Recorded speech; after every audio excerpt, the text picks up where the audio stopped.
Hello and welcome to another episode of the Agency Leadership Podcast. I'm Chip Griffin. And I'm Gini Dietrich.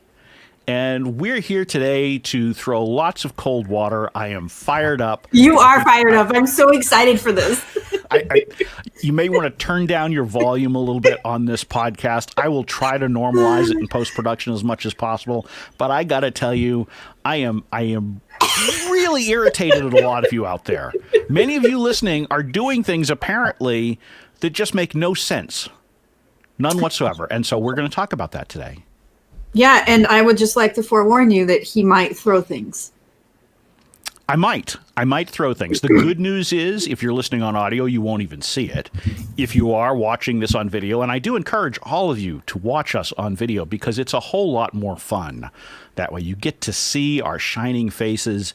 You'll get to see lots of facial reaction this week, and you'll get to see me waving around documents and charts and all that kind of stuff.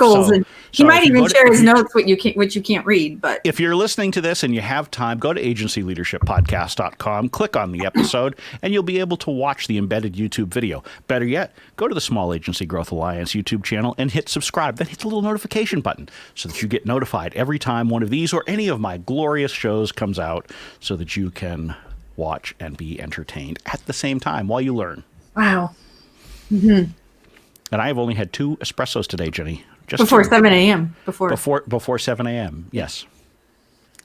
So, anyway, so on that note, what has me all fired up today is a new report that came out from our friends at RSWUS. And by the way, shameless plug, Ginny and I will be joining Drew McClellan of the Agency Management Institute on a panel discussion for the RSWUS virtual conference that takes place. 9th? I think it's the...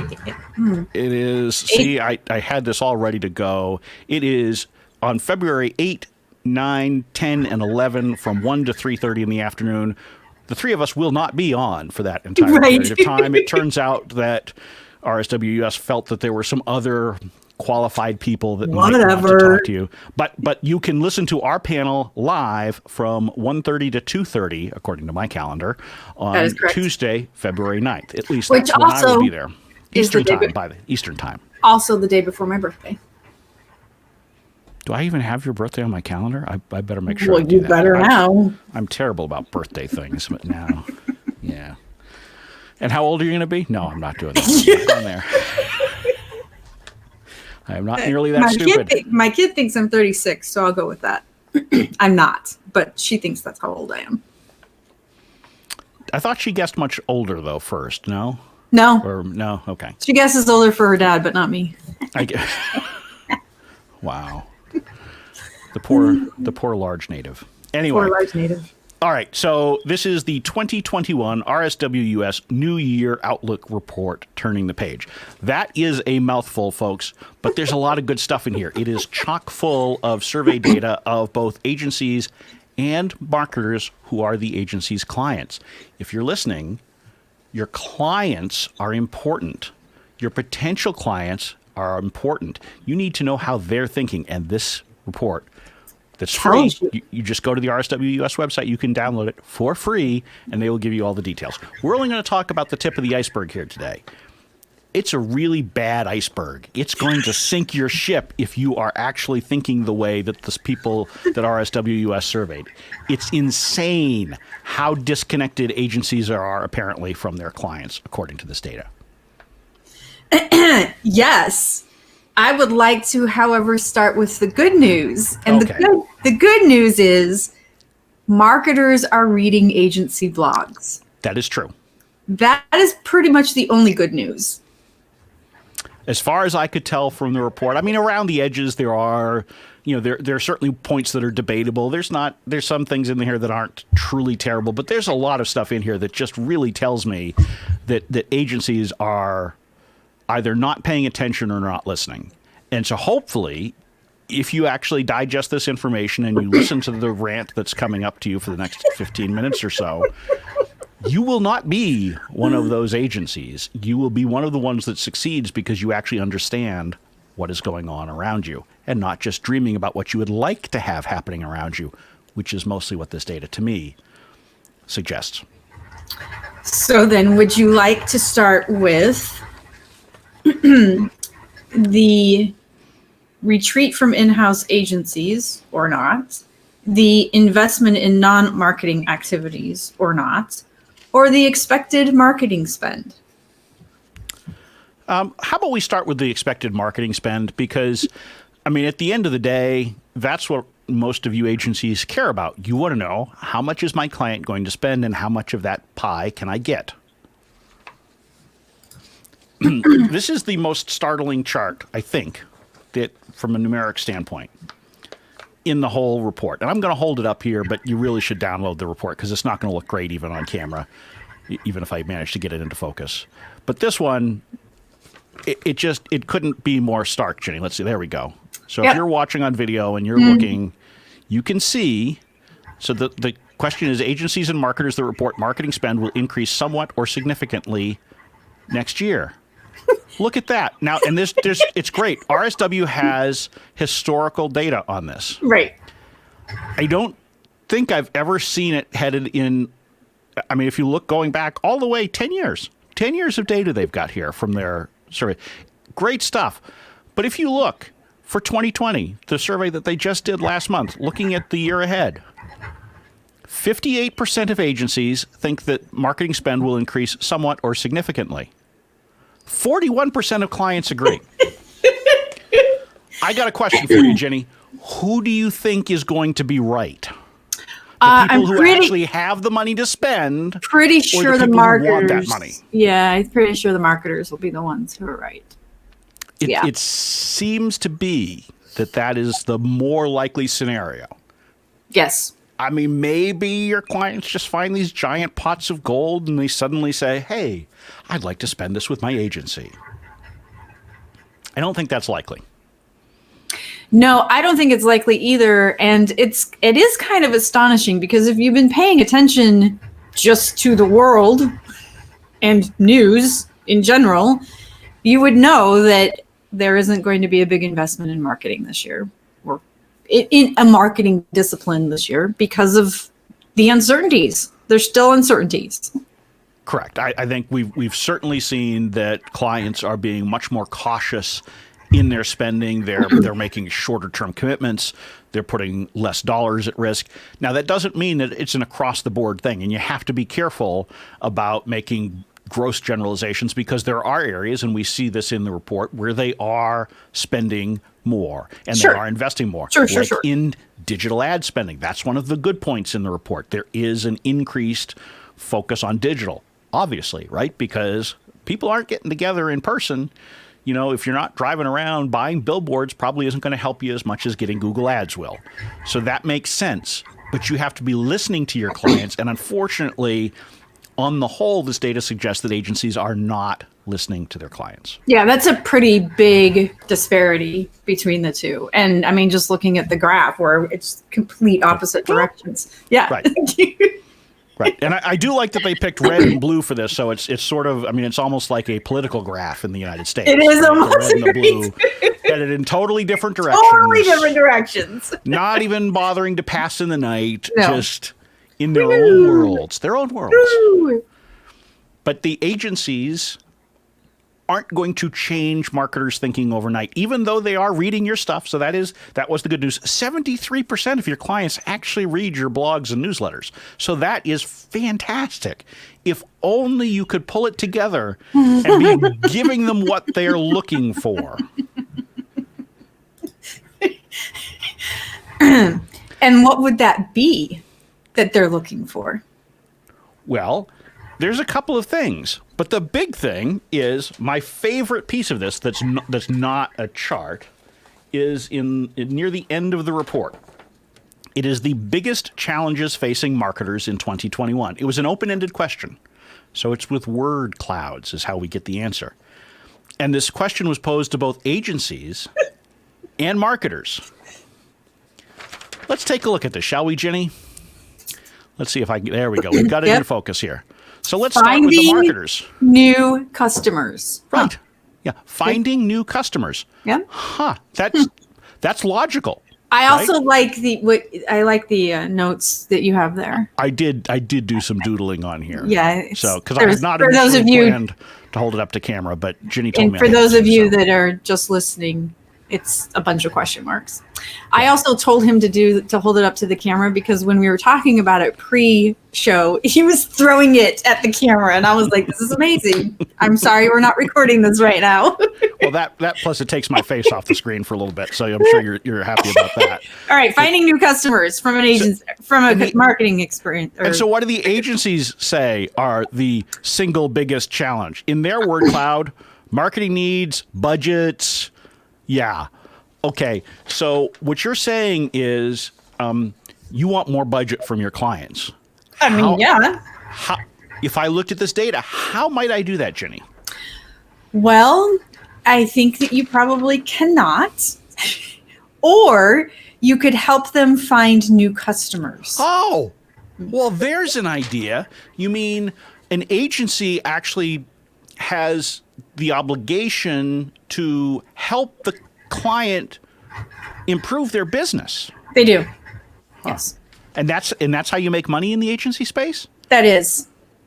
So it's not just trying to get more budget. No, but that is an ancillary benefit. If you help them get more clients, you will get more budget. Exactly. So that's and I think one of the biggest challenges that agencies have, and this is even at the micro. So we're talking macro level here, right? But if you look at I know when I'm working with clients, a lot of times they find that clients, a few months into an engagement, will be questioning, some of the results and where they're going and that kind of stuff. And usually what I find is that's because there's not alignment, because they haven't dug in and figured out that what the client is trying to do is find new customers, right. or something. I mean, not every client is doing that, but if you wanted to grossly oversimplify a marketer's job, at least in a commercial space, not the not-for-profit, education, blah, blah, it's finding new customers. And usually the agency is just listening to what the client initially says, which is, I need a new website. I want to have a press release out. I want to have a news conference. I want to have an event. And the agency says, sure, I can do that. And they don't take the time to dig in and figure out what's the client really trying to accomplish with that. Right.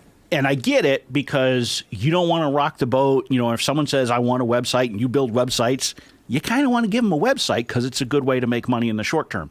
The problem is if you don't have that alignment, that relationship is eventually going to go sour, or they're going to reflect poorly on it over time. So don't let that happen. Really listen to your clients and understand what they're looking for, whether you're talking at the macro level, like in this report, or at the more micro level of an individual engagement.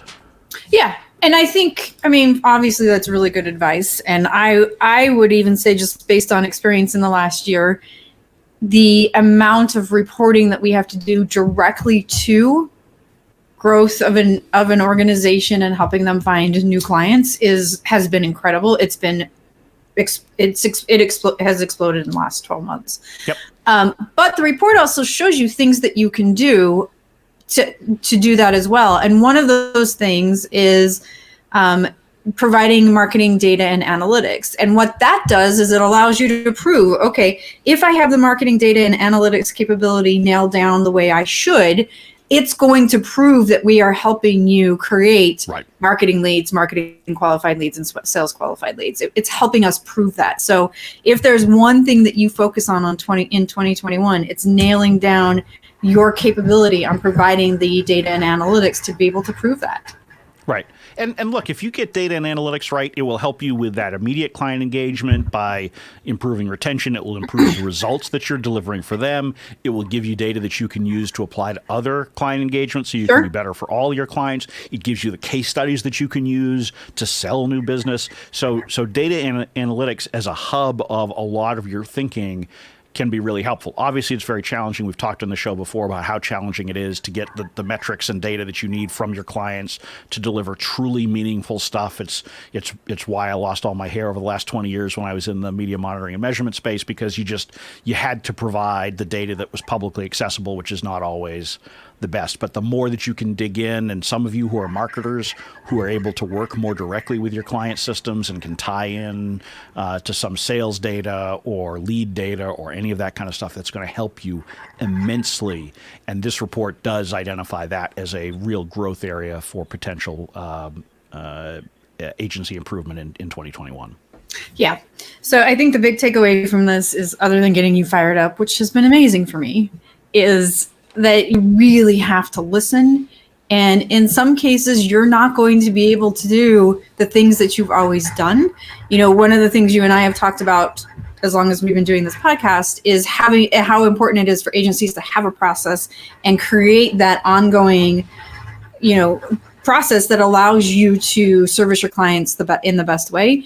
But I think if we've learned anything since last March, it's that the process sometimes has to be a little more flexible so that you can listen to their needs, figure out what they want, and serve them in the moment at the very best way you can. Yeah, absolutely. And I think there are a couple of other things in the report that will also help folks to improve, apart from just listening and paying attention and those kinds of things, and using data and analytics. One of the things that jumped out at me was that 60% are more likely to hire specialist agencies today versus 3 to 5 years ago. So clients are looking for people who are experts. So those of you who are on the fence about whether you want to present yourself as a full-service agency for every industry versus specializing either by service or industry or both, I think that should convince you to shelve those doubts and come up with some sort of real focus for your agency, because that's clearly the direction that the clients are heading in. And if you don't believe what we've said on this show before, now you can look at some actual data that proves it. Yeah. It's a really good report. And like you said, it's free. So go get it. Yeah. It does not have Chip's fancy comments or. It does not. Irate smiley faces, not smiley faces, mad faces on there, or question marks or arrows or anything like that. But you'll still get the same effect. Yeah. And then you can use the word cloud that you had as an agency for the things that you're looking for. Clients and new business. Look at that. Because that's the biggest challenge facing. Right. So it's very clear what you as an agency want. You're just not doing what you need to do to get it. Yeah. And thus concludes my rant. I will now go lower my blood pressure since I have gotten this out of my system. I have to say that wasn't as bad as we really should have recorded the pre-show. Probably not. It was great. There may have been some profanity in there, though, and I tried to keep profanity out of the show. I don't think there was. I think maybe your virgin ears tuned it out, but maybe. Yeah. I just this report has got me fired up. Yeah, it's got me fired up. It's a really good. I think you're right. A really good macro look at the way at the things that we should be paying attention to as agency owners for 2021. Yeah. And if you take nothing else away, just listen. Just listen. Listen to what your clients and prospects are saying. Yes. It makes a world of difference. And if you do that, regardless of whether you digest everything else that's in this report or listen to all of the great advice that we give you on this show and elsewhere, that will improve your business immeasurably. 100%. So with that, we thank you for listening to us. And if you'd like to share your feedback, we'd be happy to listen to you as well. The more fired up, the better. So feel free to email all of your really annoyed thoughts to Ginny and all your happy thoughts to me. That's nice. Thank you. You're welcome. You're welcome. I've got enough hate mail over the course of my career that I'm happy to let you take that, and I will. I appreciate that. That's really nice of you. I will take all the adulation. Okay. On that note, we will draw this episode to a close. I'm Chip Griffin. And I'm Ginny Dietrich. And it depends.